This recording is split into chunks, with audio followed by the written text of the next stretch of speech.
welcome to another edition of the Skillwork Forum. Just as a reminder, this podcast exists to help leaders and companies that are looking for innovative solutions to help solve skilled labor challenges across the country.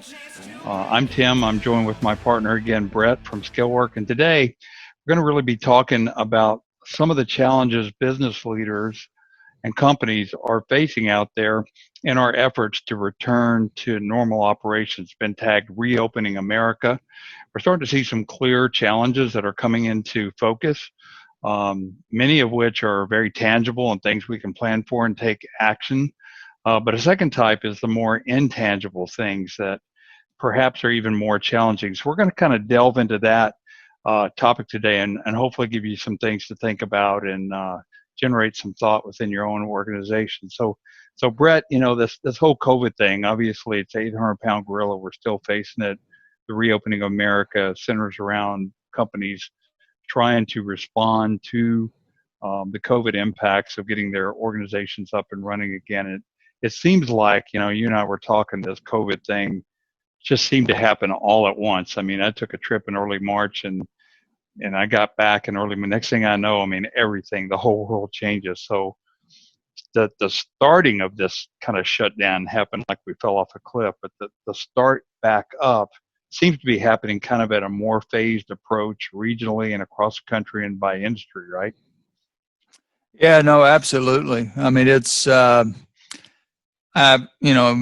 speak the obvious, it's unprecedented in our time. I've never seen anything that happened what felt like, and I think still feels like, so abruptly. Like you, I was literally at a trade show, huge trade show. It got shut down a day early, and by the time we got home, we were just happy we got home because they were shutting everything down. And so it was a bit amazing. But now we're starting to enter into that season or that phase of this pandemic process where things are starting to reopen, and as expected, it's not a light switch. It's not turn it off, turn it on. Yeah, I remember that when you came back from that, because we kind of had passed each other in those two trips. I'm the one I mentioned in your trade show trip, and then we came back. I think the first time we talked was like, man, are we going to have to kind of shut the business down? We're going to have to go virtual. And we kind of made that decision over a weekend. Next thing you know, we're 6 weeks in a new world. And now we're slowly coming back. We're bringing our folks back. But reminds me that like right now we're in spring, and, I'm a yard guy. So like many people, you pull your lawn equipment out, and maybe in the fall you just shut it down and put it in the shed, and in the fall you bring it back out, and it doesn't necessarily crank up right away. Sometimes you got to do a little maintenance, you got to work on it a little bit to get these things going, and that picture is kind of like what the whole economy is doing, that it's going to take a while to get this big machine running again. Always takes a little bit longer to get something started up after it's shut down, but the evidence is really inspiring when you look around and see businesses starting up. You see parking lots, you see restaurants where we live, they're beginning to open, and it's great to be out and around and amongst people, and there seems to be an energy that's out there. But there are some challenges, and in the lead op, Brett, we talked about, hey, we're gonna try to talk about a few things that are real, so to speak. They're tangible. They're things that we can face and do something about, and then maybe a few of the things that are really critical that we as business leaders face and think about that are maybe a little bit more intangible or subtle with respect to getting things open again and getting our business to this place that maybe they were before, even better. So a few of the things that we can hit on and talk about, and some maybe we can provide recommendations for that are in our sweet spot in the company and the business that we're involved in, which Brett, as you know, is providing skilled labor out there for companies in the manufacturing, construction, specialty services, and transportation space. And skilled labor is going to continue to be an issue out there as we open up America. Yeah, no, for sure. So yeah, I think like you said, Tim, as there's a category of things, that are happening right now, and we can see it. So as business leaders, you're starting to bring your people back. Hopefully you're in that phase. If not, it's probably coming soon.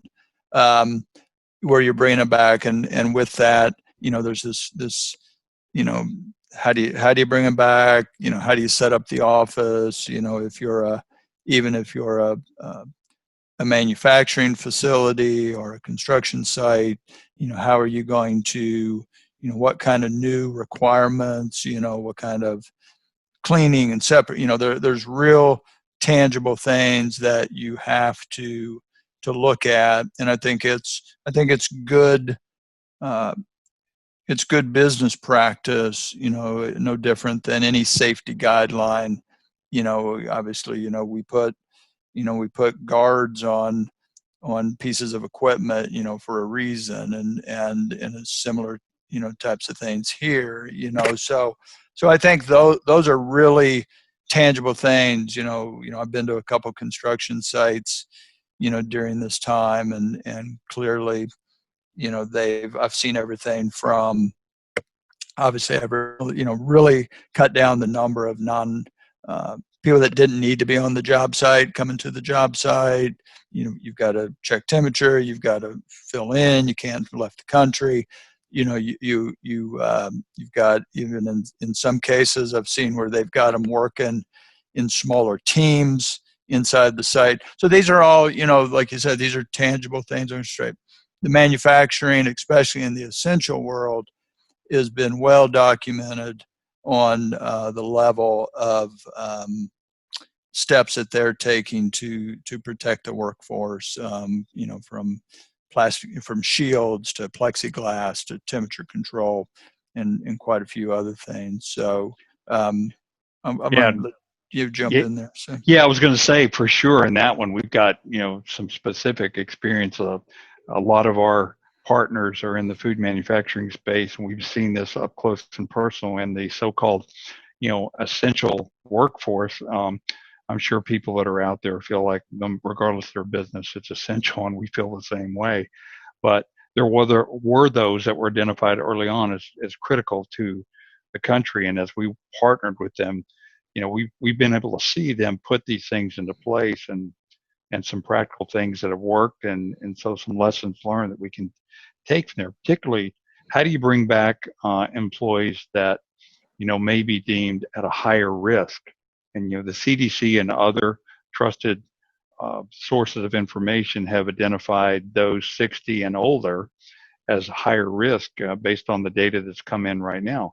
And of course, in our space, Brett, in the skilled trade space, there's already a critical challenge where those are some of your most skilled workforce, most knowledgeable that have been around. And we're already knowing that in the next decade, many of them are going to be retiring anyway.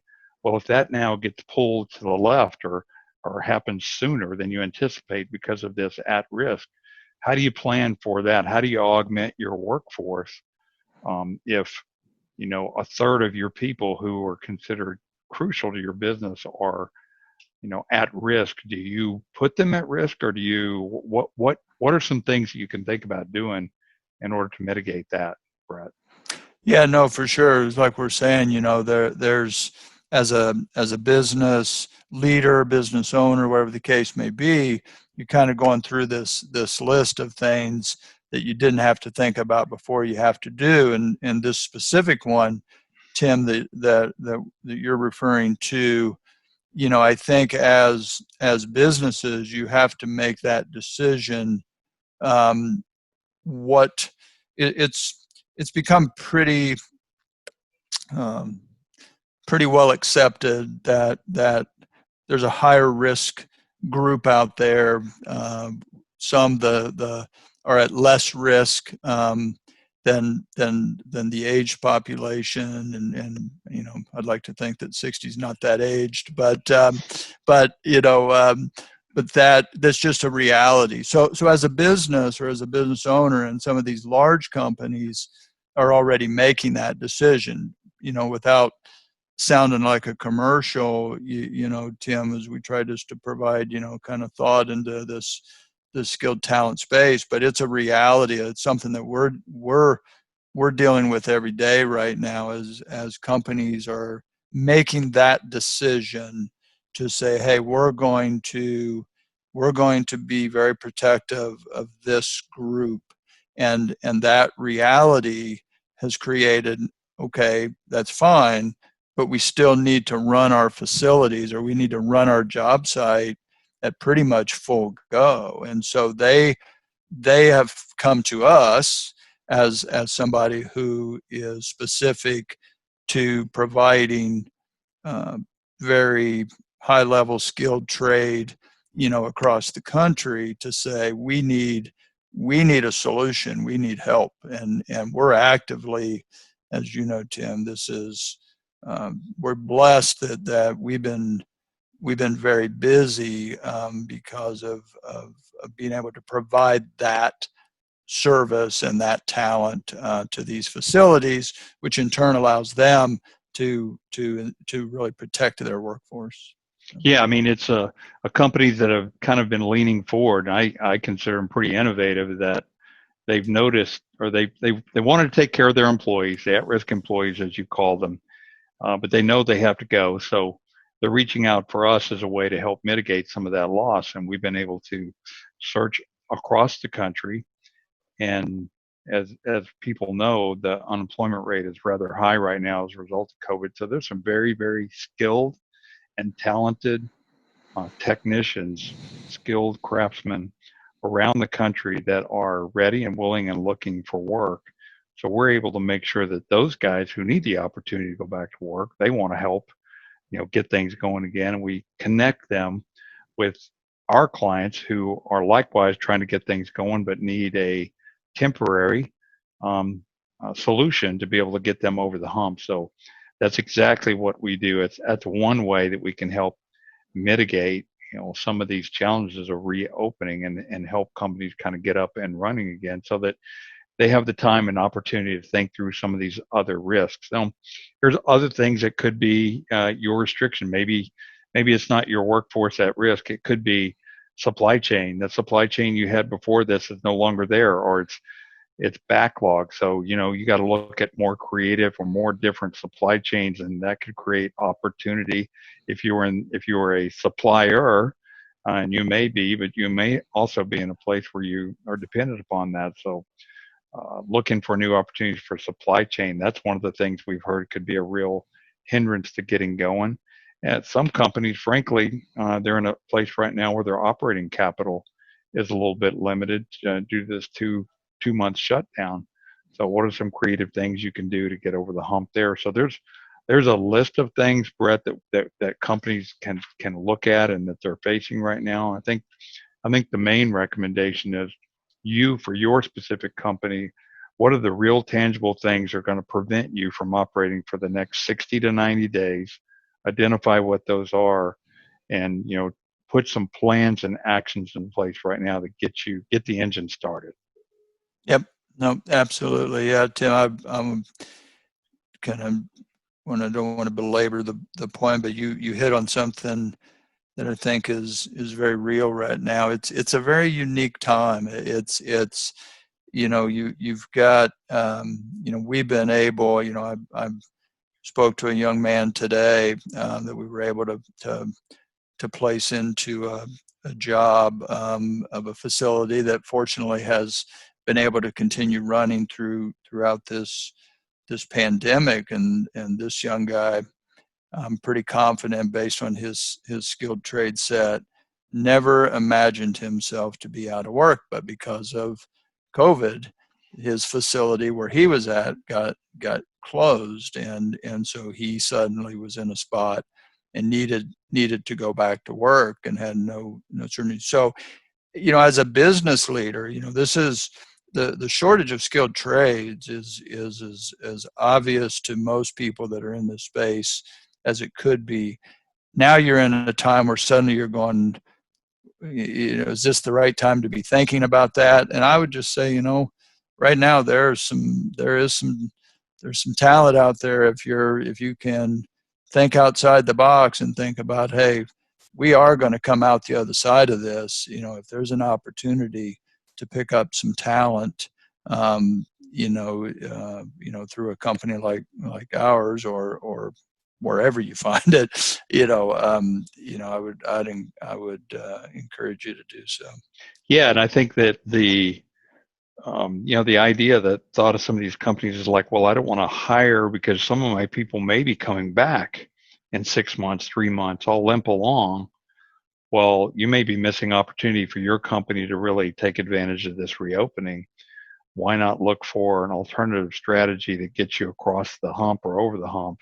Then you can make decisions about bringing people back or retaining some of these guys. And it's the I see it as an opportunity, and it's one that we can help with. We're always willing to do that. So lots of tangible things, real things. We've talked about them in this podcast and others. But this next category, Brett, that we'll kind of touch on a little bit here. And, first we'll caveat it by saying neither one of us are trained psychologists and we can't read people's mind, but we understand that probably the intangible effects and challenges that business leaders and companies are going to face, some of those fears, some of the anxiety, some of the just reluctance that people have to come back, are probably going to be more critical and warrant more of your attention than some of these tangible things. We tend to think in the black and white, but some of these nuanced challenges are really going to be, I think, more of a drain on our time and effort and energy. And the sooner we can start thinking about them, the better. So a lot of this is being driven by fear, and some of it's very real. And there's a lot of anxiety out there. And it's been said oftentimes, Brett, that we're in a place right now that some people are saying the current cure may be worse than the disease with some of the impacts you're seeing. But it's reality. We're seeing it out there. No doubt. Yeah. I mean, it's, I think as a business leader, if your business is opening back up and you're working through this, to Tim, to your point, I think you have to somewhat put your own,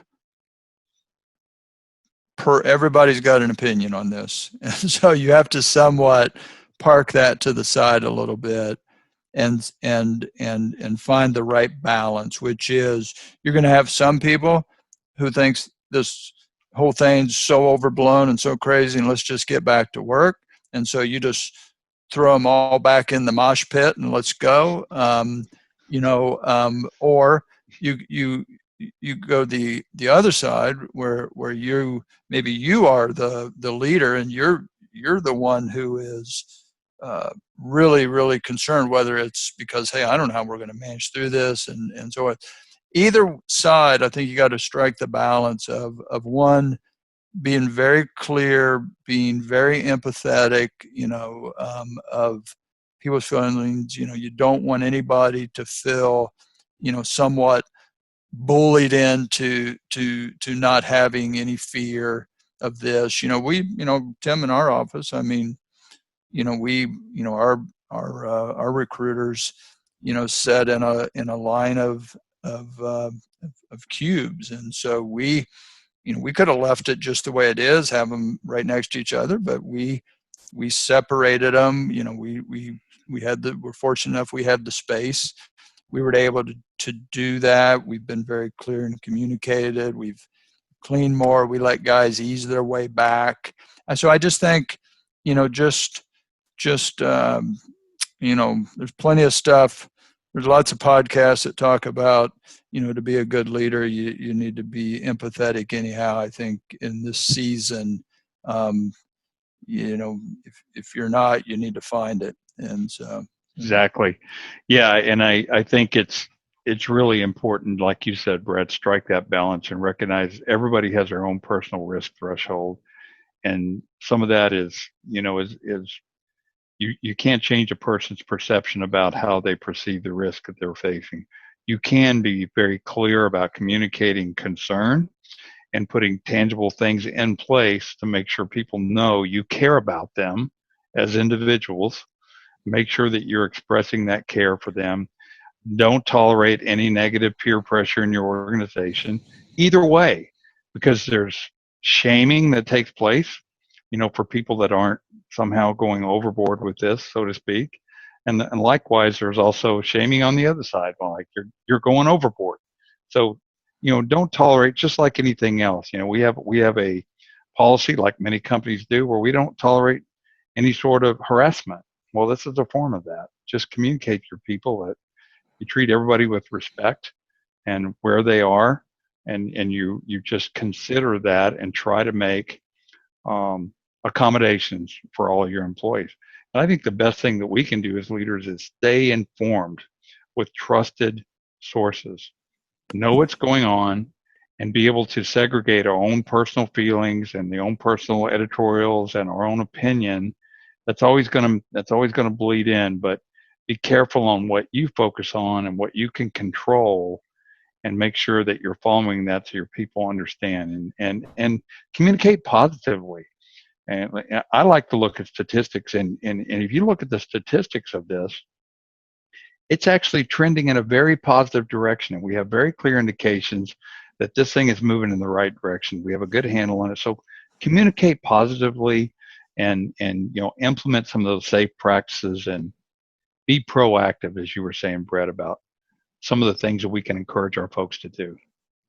Yeah, yeah. I just strike the balance of as leaders, people look to us, and will feed off of our energy. So have a positive energy, be confident, but don't be foolish. And so strike that balance. It's important, really important, I think, that we as a country, get back to work, and as business leaders and owners of businesses, you know, especially small businesses in America, we got to lead that charge, and we got to do it safely. Um, and we've got to strike that balance, but absolutely the to your point, Tim, about the cure and the disease, comment that gets made. I mean, there's a lot of reality. I mean, I think, we did a book study, Tim, a year or so ago, called The Meaning of Work by Tim Keller, and people, we are designed to work. We find our dignity in being productive and going to work. And when, like I gave the example a little bit ago of the young man, I could tell. I mean, he was rattled and ecstatic when we could put him back to work. Rattled when he didn't have a job and he had an 8-month-old child, and Right. ecstatic that we could put him not in just a job, but a great job. And so we need to not lose that balance of the idea that we're not designed to sit at home and worry ourselves to death on watching the news and social media. So Yeah. One of our Rob, Brett, our third partner, he said at one point, he said, worrying must work because everything I really worry about never happens, so it must work. so, right. so I mean, it's a little bit of irony there. So we worry about a lot of things that never happen. And of course, we always like to circle back. Our foundation is our faith, and we put strong faith. Everything in our company, one of our core values is we exist to bring honor to God. And part of that is by walking in faith and not fear. The Bible, where we get a lot of our wisdom, talks about God hasn't given us a spirit of fear, but power and a sound mind and strength, and to be anxious for nothing. So we really lean on that, and it's a great opportunity for us to show the world out there that we're taking this seriously, but we're not living in fear, and we're more hopeful than pessimistic. And I believe in our country. I believe in individual um, drive and American exceptionalism, Brett. And I think we're going to come out of this just fine. Yeah, absolutely. There's no doubt there'll be some amazing things and businesses and stories that'll get told, for years that'll come out. There'll be businesses in a couple years ago that we don't even know the names of now that a lot of very innovative, as you say, American exceptionalism and drive, well, it'll happen and it'll grow our economy back to everything it was before all this started. So we're excited to ride that ride with you. Absolutely. Super excited. And it's exciting times for us. So hopefully, as we wrap up here, discussion today gave you some things to think about, both on a personal and professional level. We just want to thank you for taking the time to join us today on the Skillwork Forum. As always, for more information about how we can help your company, especially some of the things we talked about today, feel free to reach out to us at skillwork.com or via LinkedIn. You can reach out to Brett and I there, and we'll definitely would love to talk to you about how we can help you get your company up and running again. Until next time, thanks for joining us.